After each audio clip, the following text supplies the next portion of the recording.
their entire existence is based off of credit. I have never, ever succumbed to that concept of credit. As a matter of fact, my credit's horrible when I pay for everything with cash. Right. But I don't have the stress of being in a sense a slave to that credit card. Unfortunately, I know, unfortunately it won't benefit you much because you'll still be wrapped up in the collapse along with everybody else. Yes. But at least you've had this period of time where you've lived reasonably debt-free, so to speak. Yes. And, well, people also facing on the other side of this, the people that are facing problems from credit card collection. There's a marvelous ebook out there, and I can't think of the name of it, but the guy charges like $37 for it. Has all of the forms, everything you need to get these people off your case and also represent yourself well in court. Yes. And again, anytime you take these guys to court, they can't prove their case. Right. The collection people that buy the debt from the credit card companies have no real, all they've got is a digital kind of a transmission of that debt even existed. Yes. And when push comes to shove, they don't take the time to show up in court, and so you win. Uh-huh. This is the majority of the time. If you can root out this book, like I say, it costs like $37, and it's about how to effectively deal with credit card collection and debt. Yes. And there's probably other sources for the same information, but now is the time to start using what's available in our legal system to your aid. Sure, absolutely. You know, it was always funny because you always know that whenever it comes to these credit card or these collection agencies, the entire thing's ran on a call center. And so a computer is actually dialing the numbers, and it puts it into a particular pattern. So suddenly, and people will probably notice this, that suddenly they'll start getting calls from some debt collector that they haven't heard from in 3-4 months, and they'll call like every day, 4 or 5 times a day. It's because the computer is actually dialing it. And those are your opportunities to say, okay, well, let's see, let's work out a deal here. Let's negotiate what I owe you, in a sense. And if they say, no, I'm sorry, I have to disagree. Oh, really?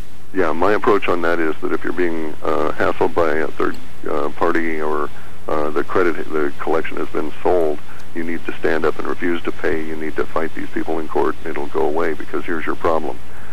You will be absolutely, totally shafted by our system should you follow that approach. I mean, that would be the moral way, would be to harmonize with them and come into some appropriate circumstance. Uh-huh. However, if you do that, say that, let's just take the idea that you're $100 in debt and you can't pay it, and they offer to settle with you for, say, $50. Uh-huh. And you say, hooray, I've got $50, I'll settle with you. And you send them the $50.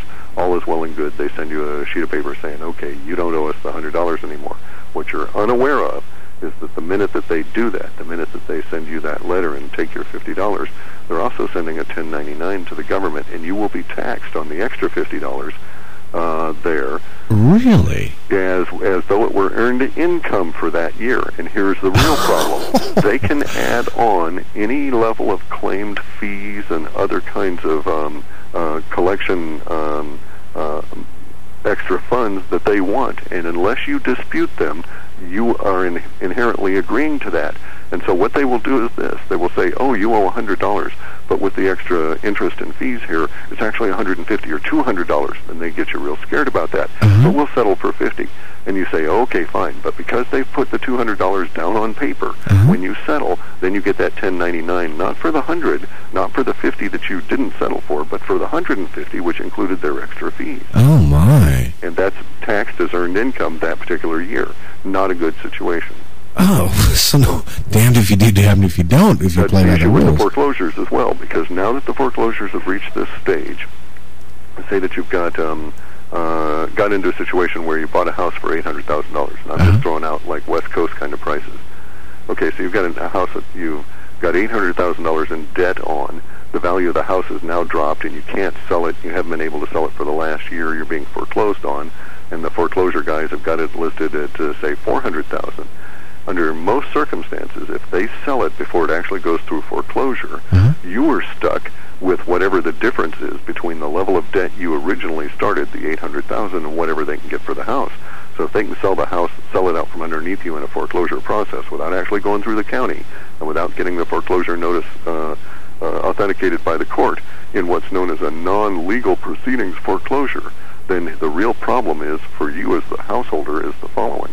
that if they sold it for $300,000, you're still on the hook for that $500,000, and they will either attempt to collect it from you, and they have a certain period of time that they can do that, or they'll send out a 1099, and you'll be on the hook for that $500,000 as though you earned it in income, and then you'll owe taxes on that to the government, and the government will not buy that you didn't earn it as income.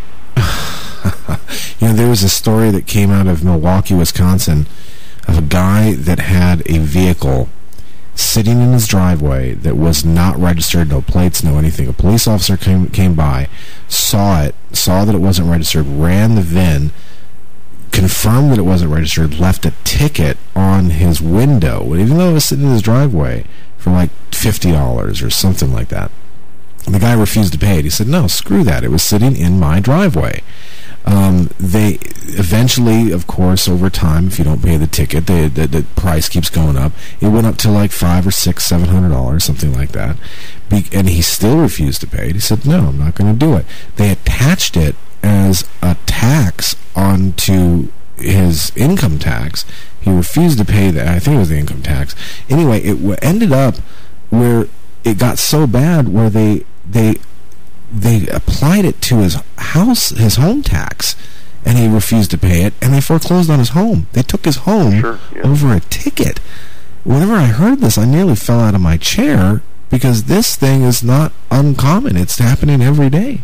A lot of it has to do with the inability or the fear that people have in facing the legal system or attempting to get it on their side. Yes. And in my personal experience, I've found that when you approach your county and your county legal structure that way, and the judges, if they know you're working on your own behalf and attempting to stand up to the lawyers, they'll actually cut you some slack and guide you through. Yes. And it is not that onerous, and you can get some of these assisting forms and everything printed out for you, all ready to go. You make your substitutions and you file it. See what happens. It costs you the time and energy to do that and to print it off, and it works more often than not. And a lot of these people, for like this fellow with losing his house in foreclosure over the initial fine, there's both the attitude of, well, it's not right, but then if you don't do anything, then you're tacitly accepting the process as it is. Right. That's how it starts ballooning, and then you still don't do anything, and it grows and grows. You probably would have been better off standing up and fighting the ticket initially in court. That's true. That's absolutely true. Here's and we're getting close to the bottom of the hour, so I'm going to squeeze this one in, and we can follow up on it after the break. It says, have you ever heard of Dr. Bobek, who invented the magnetic pulsar blood purifier?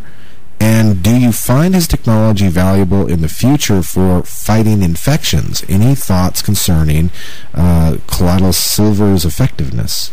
I've never heard of the guy, so I can't comment on the effectiveness of this pulsing of the blood stuff. And colloidal silver is only good, in my opinion, topically. Its effectiveness taken internally is way reduced.